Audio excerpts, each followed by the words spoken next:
My name is Vince Oprah. I run a YouTube channel, which is a personal brand with over 360,000 subscribers now. So far, I think this is like our 17th month working together. We've made definitely, maybe even if not 7 figures, but definitely multiple 6 figures in revenue and profit as well. Working with Peter has been absolutely amazing. Right now, I basically never ask for revisions, or even if I have to ask for some revisions, it's some tiny thing. At first, it might look like you are getting a cheaper deal by trying to get a cheap freelancer from Fiverr or Upwork, but the real cost lies in the opportunity cost of you managing that team or you managing those cheap freelancers. All right, so we have an interview today with Vince Oprah, one of my clients. And Vince, thank you so much for joining us today. And if you can, please give us a very brief introduction to anybody who hasn't really heard about you. Yeah, absolutely. So thank you for having me. My name is Vince Oprah. I run a YouTube channel, which is a personal brand under my own name with over 360,000 subscribers now. It's mainly in the video editing and content space. And Peter has been helping me out with that channel a lot over the last year and actually a little bit more than that. And aside from that, I actually run Move to Dubai consultancy firm and also help clients with real estate investments. But again, the main scope of what we have been doing with Peter has been around building the main channel around the video editing and content creation space, and also selling digital products and coaching through it. Thank you so much for that introduction. Now, I think I checked some data, and so far I think this is like our 17th month working together, so definitely been a pleasure. Now, can you give us a little bit more insight on how much revenue has YouTube actually attributed to your growth, your businesses, and overall, what else can you add to that? Yeah, absolutely. So I think we've made definitely, maybe even if not 7 figures, but definitely multiple 6 figures in revenue and profit as well through affiliate marketing, AdSense revenue, sponsorships, and also digital products and coaching, which is what made up most of it through the channel. So I think it has been one of the highest ROI things overall that I've done in my business, building the personal brand. Awesome. And what would you say were the key differences between people who only, let's say, rely on building their personal brands on, let's say, IG and maybe TikTok compared to the YouTube audience? If you could put them in perspective. Absolutely. So at the end of the day, right, if you're doing any kind of online business, it's basically a trust game. It's about who can build the most amount of trust with the audience. That is who people are going to buy from, whether it's an affiliate offer or if it's a digital product or coaching business or service-based business, whatever it is, right? And in my opinion, YouTube is by far the best platform for building trust, because people are staying with you on each video for 15 minutes or 20 minutes at a time. And, you know, just imagine how many short form pieces of content someone has to consume to spend the same amount of time with you. It's not even comparable. In my opinion, one view on YouTube that is in a targeted specific topic is worth as much as 1,000 views or even more than that on any of the short form platforms. So the biggest benefit of YouTube for me has been building a ton of trust with my ideal client avatar, and basically turning my sales calls from being sales calls into onboarding calls with ideal clients.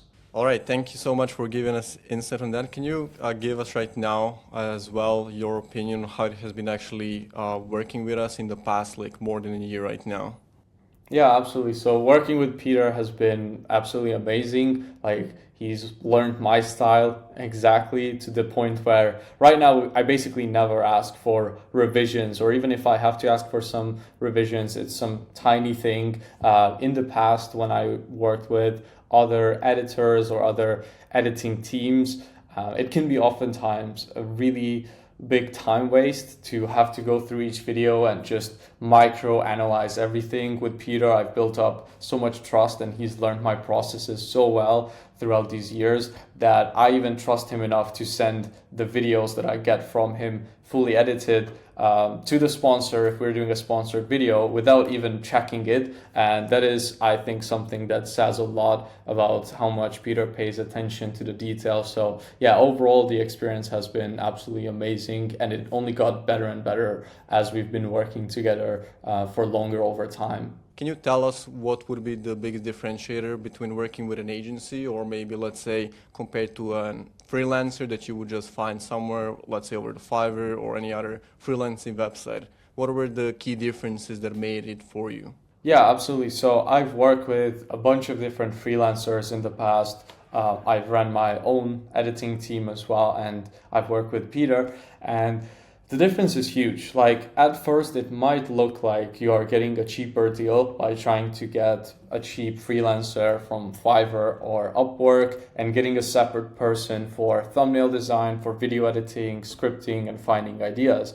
But the real cost lies in the opportunity cost of you managing that team or you managing those cheap freelancers. Sometimes you are going to waste literally hours going back and forth over a video, whereas that time could be way better utilized in you actually producing more content and closing more deals for your business. So yes, you can go out there and try to work with a bunch of different editors who are maybe less experienced and a little bit cheaper, but over time you are going to make a lot more money. Trust me on that, because I've tried. If you just work with someone who has a lot of experience, who is very competent at what they do and can take, most of the workload off from your hands after you recorded the video. Yeah, so a lot of the people are actually scared, like, what if I actually don't get the ROI? When it comes to seeing an ROI from YouTube, if you're starting from scratch, you shouldn't expect to immediately make an ROI in the first month. It can happen, and I've seen a lot of people do it, but in my opinion, the only way you should go into YouTube is with a long-term mindset. So decide that you are going to go into this for an entire year and stay consistent with weekly uploads. And if you do that, I almost can guarantee you that by the end of the year, and probably even a lot earlier than that, you are going to see a 5x or 10x plus return on your investment compared to what the service actually costs you. But if you're looking at it on such a short-term time horizon, yeah, if you're starting a brand from scratch, it will take a bit more time on YouTube. But YouTube really rewards those people who can think long-term, stay consistent long-term, and the previous videos that you uploaded, they continue to live on the platform, right? They will continue to bring on leads. So it's an exponential return that you are getting. And the longer you stay consistent with YouTube, the less work you have to put in to get even more and more results. So it's a really amazing platform for those who can actually stay consistent, stick with their plan, and actually follow through with it. Awesome. Thank you for saying that. And if somebody was on a fence with working with us, would we be actually the choice that you would recommend us to work with? Yeah, 100%. There is obviously a lot of service providers in this space, a lot of agencies, but working with Peter for me has been the best experience out of anyone I work with by far. And again, go into it with a long-term mindset, allocate a budget to it for the next year, stay consistent. And as long as you do that, as long as you try improving with every single video, it doesn't matter what niche you are in, right?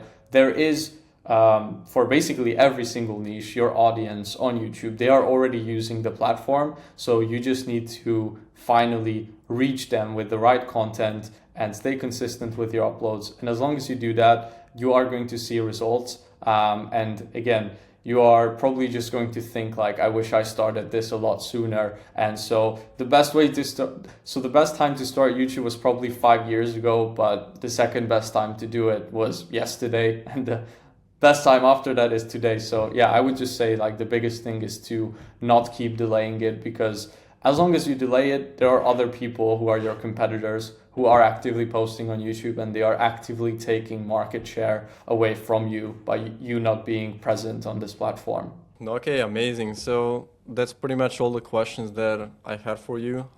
Thank you for joining for this call today. Appreciate all of your answers, and yeah, hopefully we continue to work for even more time. So yeah, it was definitely a pleasure working till now, and yeah, that would be everything for this interview. So yeah. Yeah, thank you for having me.